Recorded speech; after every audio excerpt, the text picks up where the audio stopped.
राम राम पाहुणे मंडळी.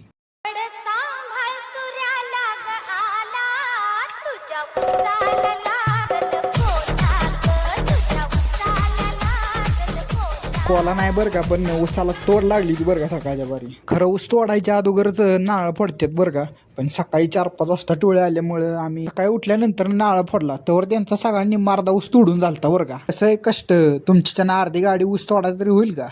ऊस तोडायचं तर लांब घराबाहेर निघू वाटत नाही. हे बघा आमचा ऊस 25-30 कांड्यावर आहे आता बरं का. त्यामुळं पडला होता बरं का, त्यामुळे अजून वाढला का काय माहित. जास्त वरखत बी नाही घातलं, नुसतं ऑर्गॅनिक आहे. तुझं नाव सांग. काय काय परत सांग. का हे जे बी नाव ओमतालच निघाले की राव. सकाळच्या पायरी राव ही पाहुणी मंडळी एकदम निवांत बसली होती. म्हणलं जरा तुमचा फोटो पिटो हे गडीला का बियालाच मला. त्याला म्हणलं राव वाळगलं का, तर म्हणलं अरे नाही वाळगलं भाऊ, आरशो तोंडाचे. जाऊ द्या असू द्या म्हणलं, गुड मॉर्निंग आपलं. आता वेळ झाली ती बैल झोपायची आणि गाडी घेऊन डायरेक्ट थेट फडात जायची. काकांना म्हणलं जरा आवाज लिफ्ट द्याता का.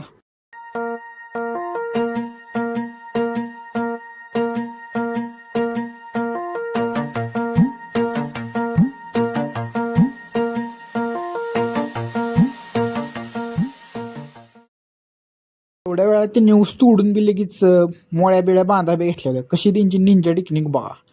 मुळी लगेच बांधून टाकतात वाड्यात जिथले तिथं लगेच. उचलाय बी सोपं लगेच, पण मुळी गावा सुटत नाही बरं का. कशी निंजा टेक्निक बघा. मोळ्या लगेच बांधून बिंधून झाल्या होत्या बरं का, की ह्यांनी लगेच गाडी बिडी भरा घेतली लगेच. काम किती झटापटा करतात ते बघा. 9-10ला तर गाडी भरून रेडी बी होती. त्यांनी इथं हिरवागार नाश्ता करायला बी सुरुवात केली ती बघा. शकानाकाना मोळे उचलून आणते ती बघा आणि टाकते तिथं. बरोबर अशी सेटिंग लावते ती की एक पण मुळी गावा खाली पडत बी नाही. कशी काय रस्त्यात बघा, एक नंबर टेक्निक आहे. तर पाहुणे मंडळी झालती बघा. आता या अशा पद्धतीनं सगळ्या गाड्या बिड्या भरल्या होत्या बऱ्यापैकी. आता भरून आता काढायच्यात गाड्या बाहेर. माणसाने इतकीच त्यांची बैल बी काटेक होती बरं नव्हती. शेवटी बघा कसं आहे, कष्टाची पावर आहे आणि पावरचं कष्ट आहे. That is that. शेवटी काय बैलगाड्या काढायला ट्रॅक्टर आणला होता बरं का. ऊस जाईत नाही तर शेतकऱ्याचा जीव मेटा कुट्याला येतो बघा, आणि एकदा गेला की पैशासाठी बघा.